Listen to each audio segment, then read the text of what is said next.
بسم الله الرحمن الرحيم لا حول ولا قوة إلا بالله العلي العظيم الحمد لله رب العالمين وصلى الله على سيدنا ونبينا أبي القاسم المصطفى محمد وآله الطيبين الطاهرين لا سيما بقية الله في الأرضين اللهم أخرجني من ظلمات الوهم وأكرمني بنور الفهم اللهم افتح علينا أبواب رحمتك وانشر علينا خزائن علومك برحمتك يا أرحم الراحمين. Alhamdulillah, we have tawfiq to continue our study of moral philosophy, and as you remember, we said there are some major elements in moral philosophy that need to be discussed. Something about the moral concepts and the relation between them and reality. And alhamdulillah, we managed to discuss this. Another thing which is very important, and it's about the epistemological side of morality, is about moral propositions. Are they primarily statements which inform us about some facts, and if they correspond to those facts they become true, and if they don't correspond they become false? Or they are not statements, they are just making the meaning as a kind of insha. So today inshallah we want to study this, and again we mostly use the book on moral philosophy by Ayatollah Misbah, as compiled by one of his students and our friends, Mr. Sharifi. Moral philosophers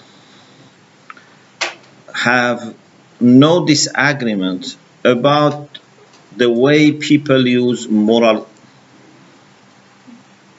sentences. We know, and everyone knows, that in every culture people sometimes talk about morality by using statements, and sometimes they talk about morality by using commands and prohibitions and things like that.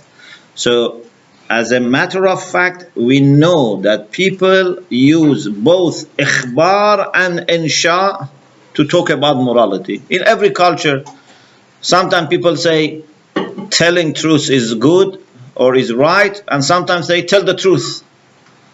Justice is good or right, or be just, observe justice. Al-adlu hasanun or i'dalu. We don't have any doubt that this is the way people talk about akhlaq, and no one denies this. But this is not the moral philosophical question. The moral philosophical question is, which types of these two forms of talking about akhlaq is the main one, is the primary one, and the other one is just a kind of reflection of that? In other words, should we use statements when we want to talk about morality, and then command and prohibition are used as a kind of derivative and secondary form of expressing those facts? So we should say al-adlu hasanun, al-dhulmu qabihun, but in a secondary way we can also say i'dalu or la tadhlimu. Or it's the other way around, it's the opposite. That we should say i'dalu la tadhlimu, and if we say al-adlu hasanun, it's just a way of being maneuvering with the words, saying something in a different way for some practical reasons. Inshallah, we will talk about what practical reasons can be. So, which of these two types are the main one, the primary one? Statements, ikhbar, or insha. If you want to use some Hawzawi terminology, we have some terminology in Hawza in every field which are very, very helpful. In philosophy, in kalam, in fiqh, in usul, we have had many of these. These summarize many, many facts. Like, for example, we say alam thubut, alam isbat. If you just know these four terms, it's opening for you a big gate of knowledge, and you can distinguish between many, many things. So here also we have a good terminology, and that is ja'al and kashf. Are moral propositions for kashf. They are kashfi, means they help us to discover the truth, or they are ja'ali. Ja'al means something that we create, we assume, we make a contract, and out of that these come out. Ja'ali, not in the sense of fake, because sometimes we say ja'ali in Farsi means fake, but ja'al means to make something. Insha means to make. And we have ja'al takwini, we have ja'al tashri'i, all these things. So there are two major views. Either you prefer the idea of the people who say moral propositions are to be, in the first place, statements. They are ikhbari, they are kashfi, to discover, unveil the facts.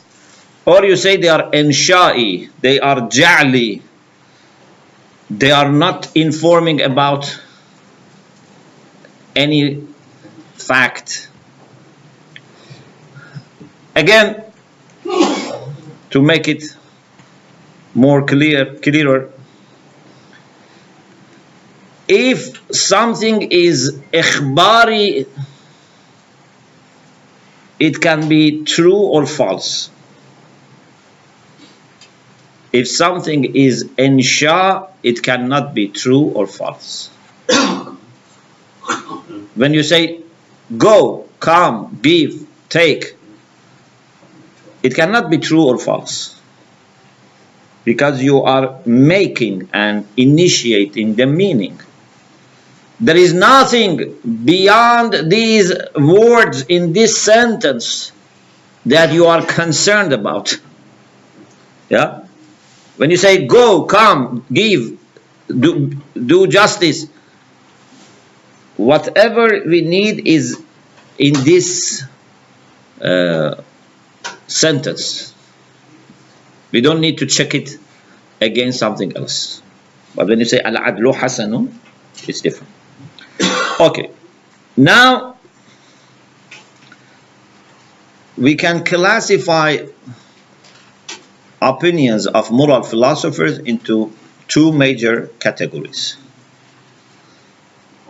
There are people who prefer the informative, the descriptive, the cognitive side. So they say moral sentences in the first place are to be ikhbar. And there are people who prefer that they are to be insha in the first place. In the books, if you refer to the books on moral philosophy in English, so they call the first theory cognitive theories and the second non-cognitive theories. Cognitive theories means moral sentences have truth value. Truth value means they can be true or false because they are informing about something. They are cognitive, from cognition, cognition, ma'rifah. Those who are not happy with this, they are non-cognitive. They say they are insha'i and they have no truth value. They cannot be true or false.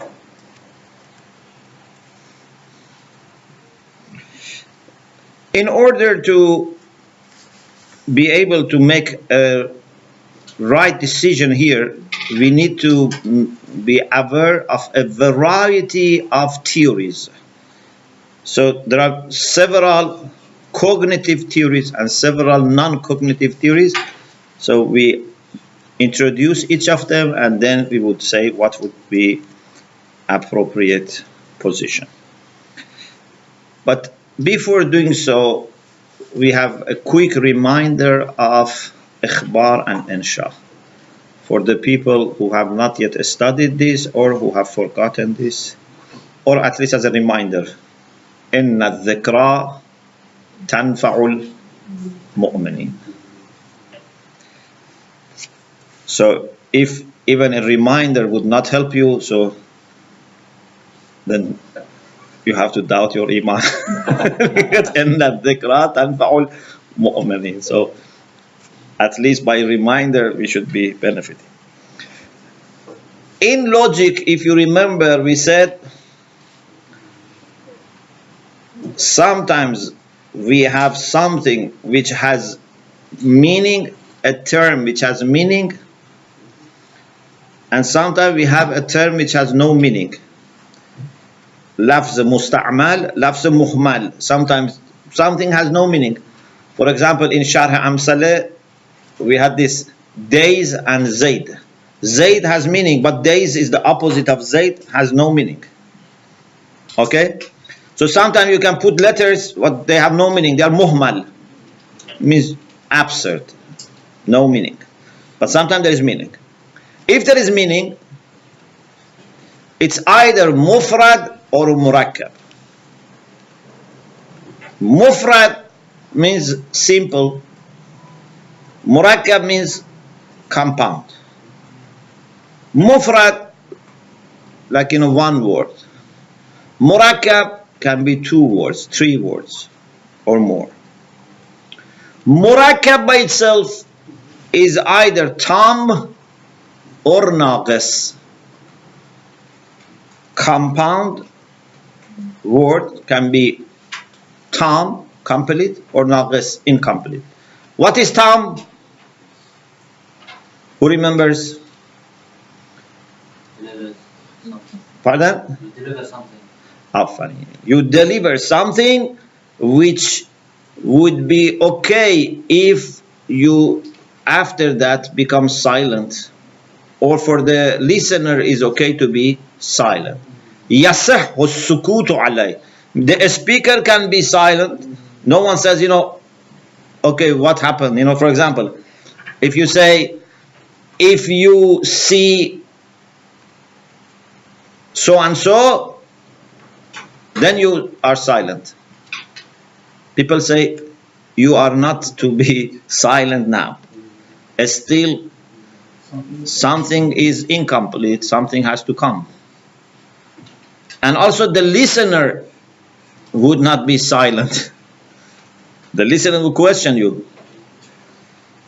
So, murakkab has to be tam so that you can have silence. Otherwise, it's naqis.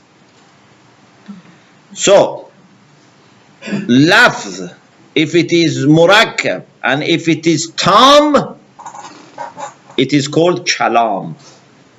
Something that can be giving us something useful, either in news, information, or a command, something يصح السكوت عليه. Then قول مركب tam is either إخبار or إنشاء. إخبار is when you are talking about something as a matter of fact, and therefore you try to describe a piece of news, a truth, so you are true or false. Or insha means you just, by saying, you create the meaning. Like amr, nahy, istifham, sighiyya ta'ajjub. These are all insha. Is it clear?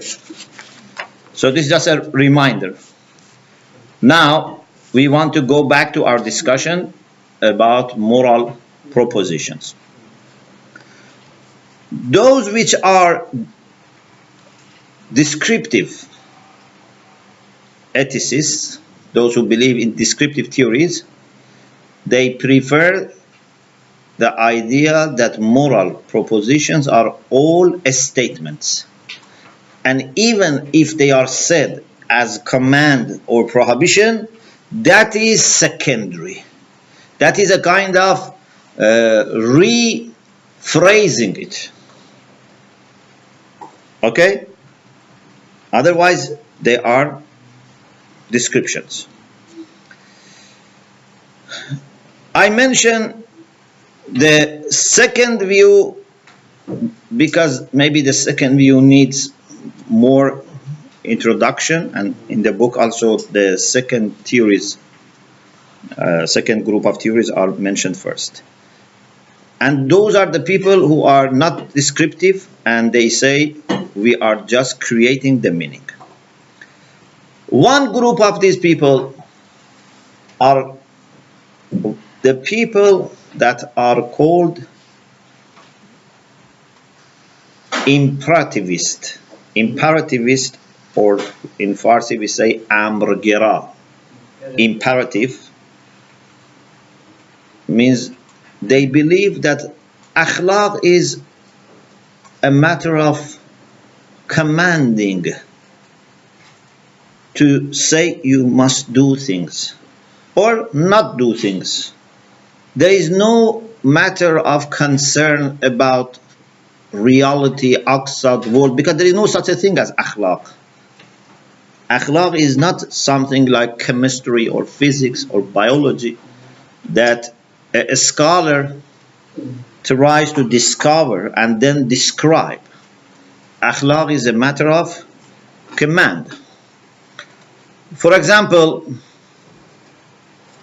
they say, if you say telling truth is good, it means tell the truth. Don't be deceived by its surface. When you hear telling truth is good, you think there must be a reality, something, in the external world, objective. But no, it is just tell the truth. So this is one view. The second view is the view of emotivism. It comes from emotions. Emotivists are the people that we referred to them before also.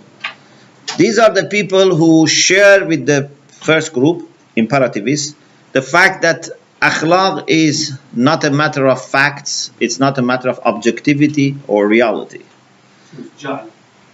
They say it's a matter of expressing your feelings towards something, or your attitude towards something, how you feel about it.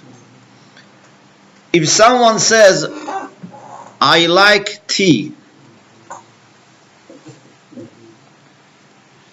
can you say this is true or false? Suppose he is not even informing about the way he thinks.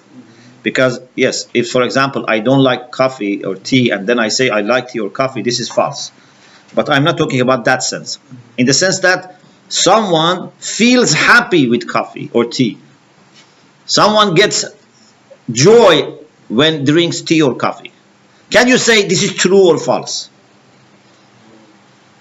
No. Emotivists say akhlaq has no reality. Akhlaq is not a matter of describing fact. Akhlaq is a matter of expressing your emotions and feelings and attitude towards something. If we say telling truth is good, it's like a person who likes certain color and then he sees that color, he feels happy. Telling truth is also I'm happy with telling truth. Or if someone, for example,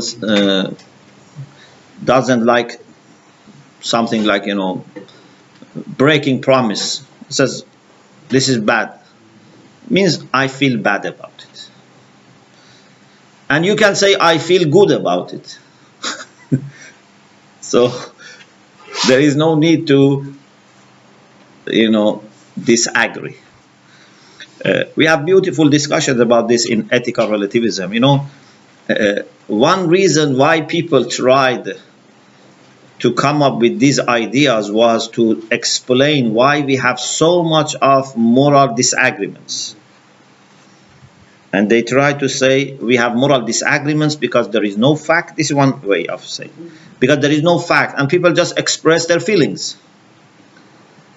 But then the irony is that if you say they express their feelings in order to explain why there are so many disagreements, you end up with denying disagreements. Because expression of feelings does not, reflect disagreement. If I say color green is good, you say color blue is good. We don't disagree. Because I say color green is good means I feel good about it. You say color blue is good means you feel good about it. Do we disagree? We agree.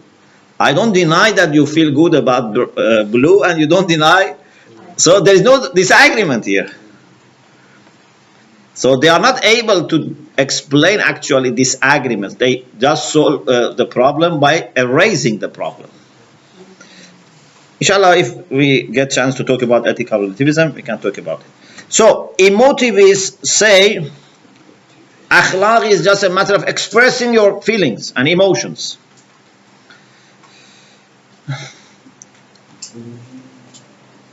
What is the role? This is a very important point. What is the role of moral discourse? Why I tell you telling truth is good? Can you guess? If you believe in descriptive theories, I want to inform you about a fact, and you can, believe in this fact. But here is not a matter of fact. It's not a matter of what I believe, so that I, tell you so that you believe. I express my feelings in order to influence your feelings. According to this theory, when I want to persuade people and it has no cognitive side, it means just you are trying to somehow manipulate their feelings. I keep saying abortion is bad, so that you also feel abortion is bad. According to them, there is no reality. Or I keep saying abortion is good, so that you feel also positive about it. There is no reality. This is according to emotivists.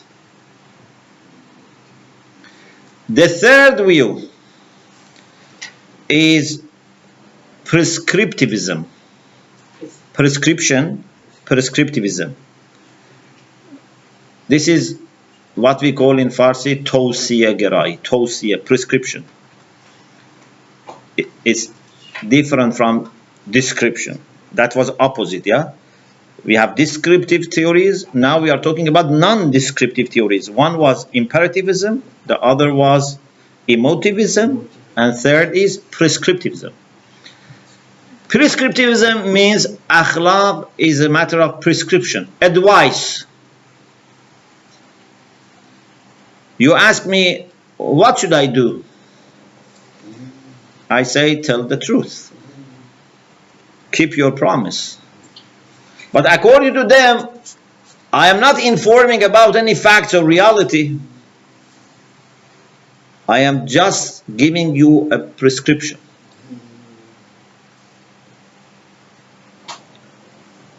The difference between this and emotivism is that although they both agree that there is no reality and fact, but in emotivism, it's just a matter of expression of feelings to influence other people's feelings.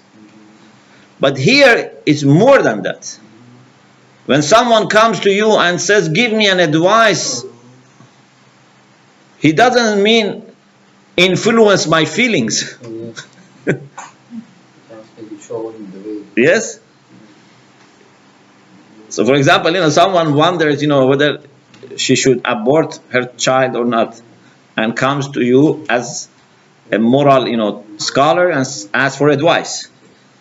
According to these people, of course, according to us it's different. We say it's a matter of helping people to discover the facts. According to these people, there is no fact. Okay? But it's not just like emotivists that you express. You say, I feel, bad about it, and you should also feel bad about it. You give advice. And that advice should influence that person's, heart or mind. Maybe that person thinks there is a reality, but not very clearly, or because in the end of the day, if that person is clever and has studied moral philosophy, as soon as you say there is no reality, it doesn't make difference for him whether it is emotivism or descriptivism or imperativism. But because not everyone has studied moral philosophy or has not studied in this way, then when things become a little bit sophisticated, they may get the impression that there is a reality, and because of that they accept not knowing that there is no reality. You understand? Sometimes people, like for example, doubt, and they say, I doubt, but still they give you advice. Sometimes people doubt and they don't say, I doubt, and give you advice. You think that when they say, we doubt, then you should also doubt. But when they doubt and they don't say, and they speak as if they are sure, you think there is a weight here. Yeah, you take it seriously. So they say, we are in morality trying to answer practical questions of people. When people ask for advice, we try to answer their practical questions. We don't try to teach them by giving them some information. We don't try to answer their scientific questions, their empirical questions. It's just a practical advice that we give them in order to help them with their moral performance. But it's more than just manipulating or influencing their emotions. Okay?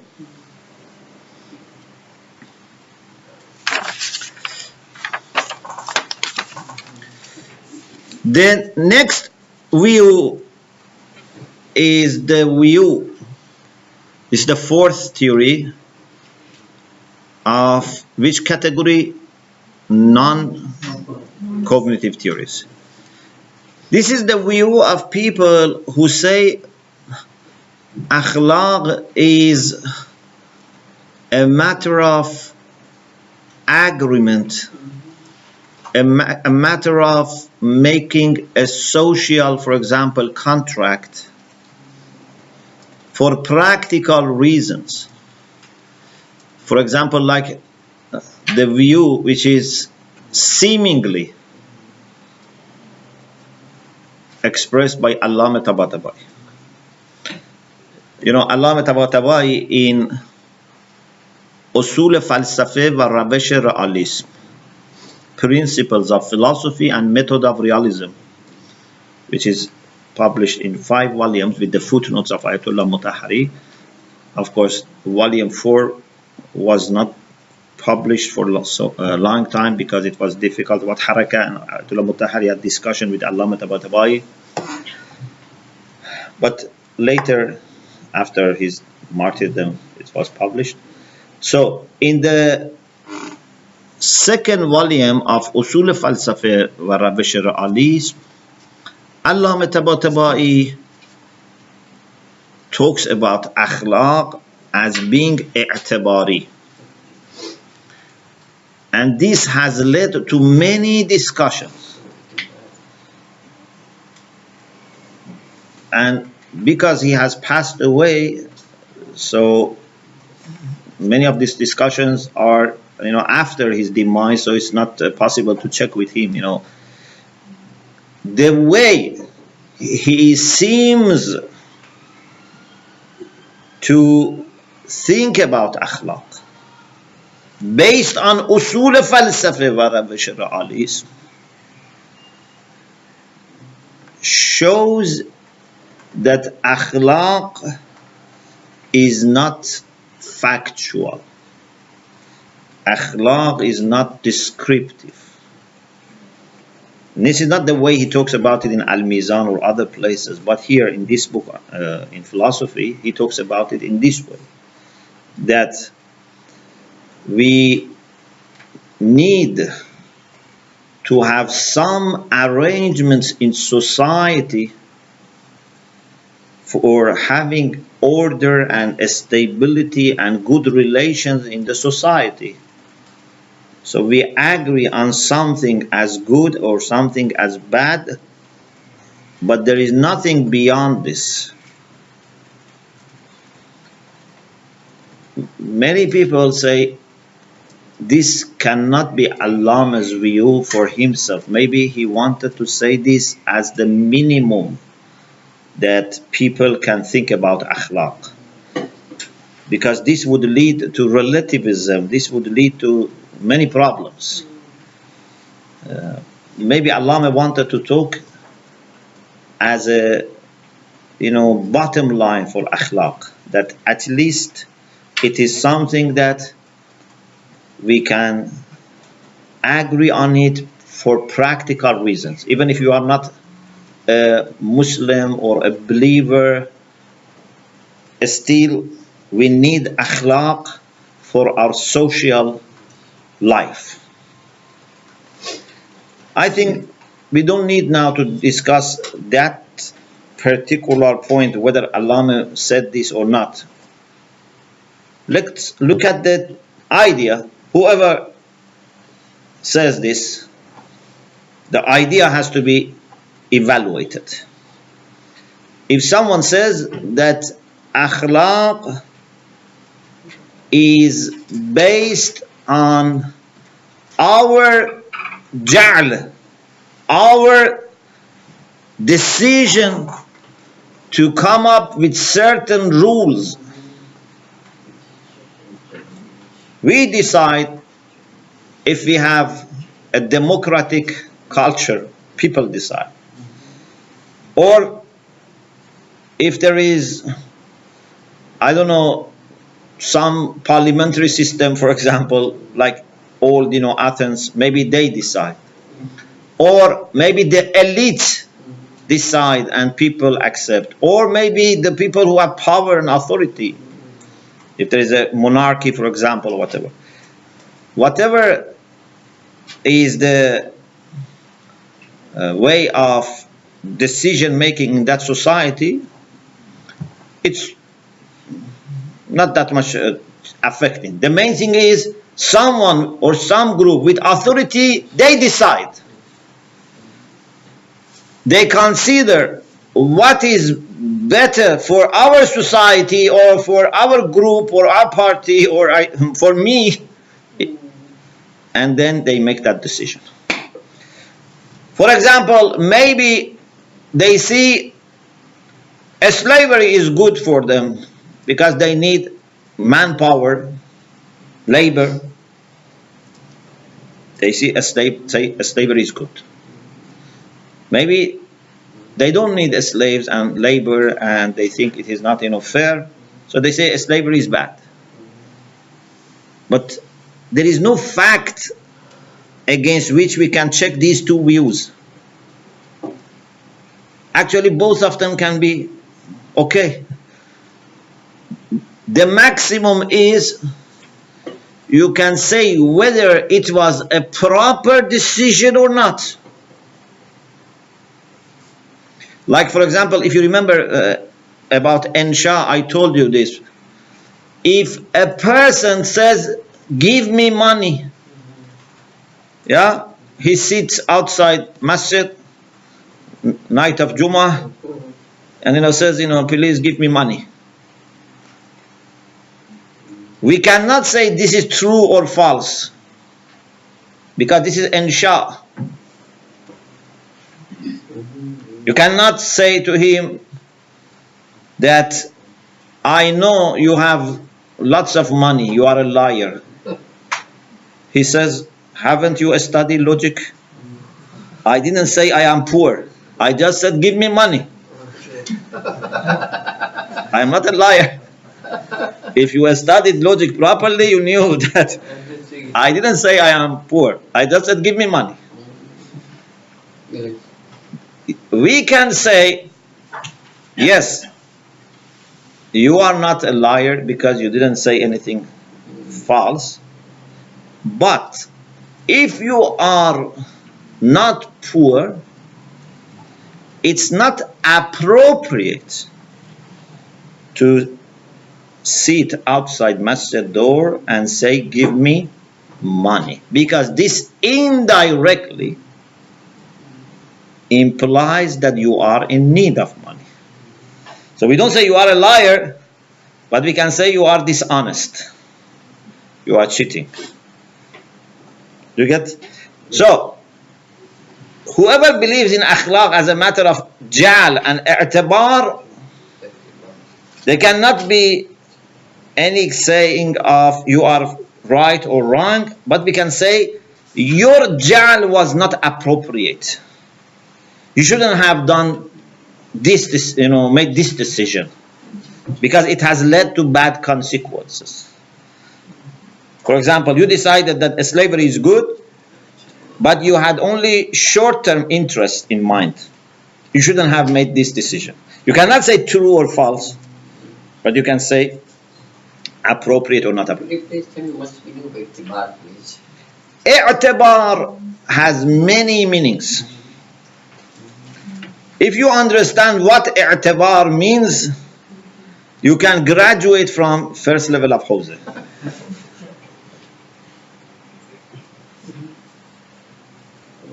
But to make it simple, here, because i'tibar has lots of meaning, if you study Amuzish Falsafa by Ayatollah Misbah, it mentions, 4 or 5 minutes. But here, what we mean by i'tibar means agreeing on a kind of decision with respect to what to do and what not to do.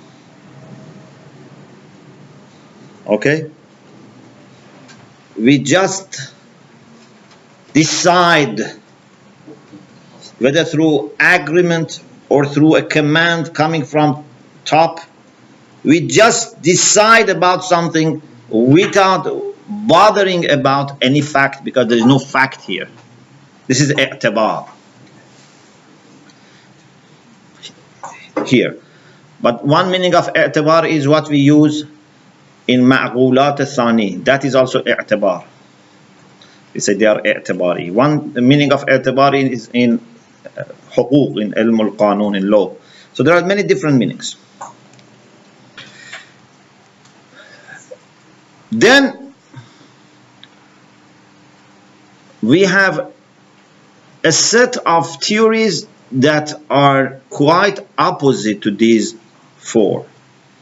They are descriptive, they are cognitive. Some of these people,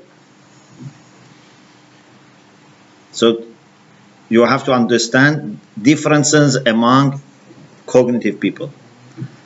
Some of them say akhlaq talks about facts, and those facts are to be found outside, in the real world, in the objective world. Some of them say akhlaq talks about facts, but where should you find those facts? Inside. The reality for them is inside. Like hedonists. Hedonists are those who believe that everything that matters is pleasure. Lazza, asalatul ladha. You have to enjoy. Whatever gives pleasure is good.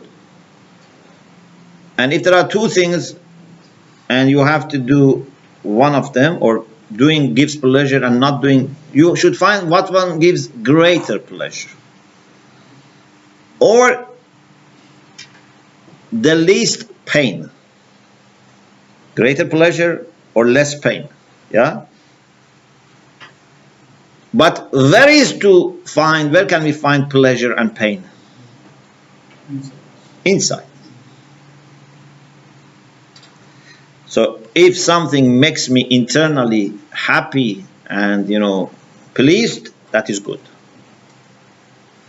Or make you happy and pleased, because you can be hedonist and altruist. Or you can be talking about pleasure and at the same time for everyone, you be universalist. Okay, so the people who are descriptive or cognitive, they may say the facts are to be found in the external world, or they may say the facts should be found internally.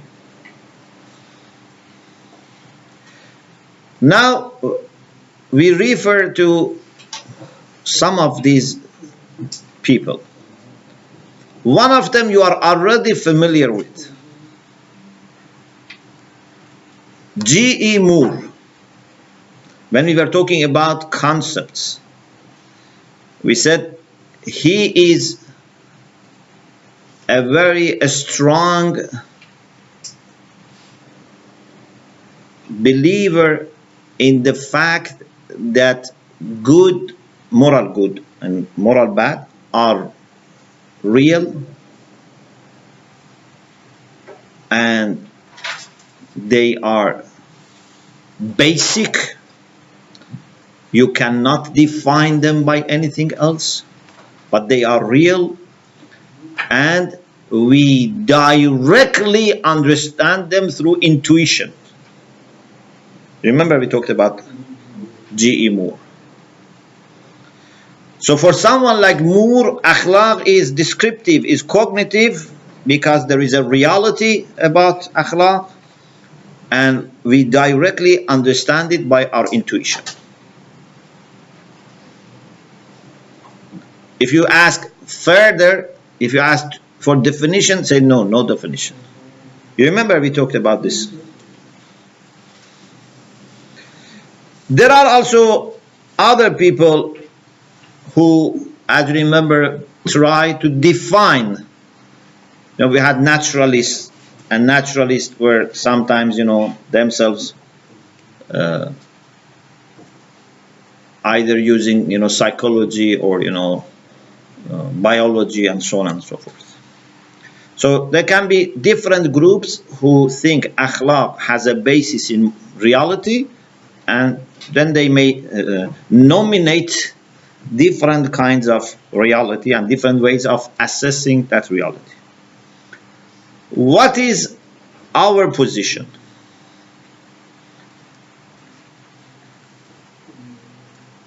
Maybe a little break and I explain our position, inshallah, in the second part. Alhamdulillah Rabbil Alamin.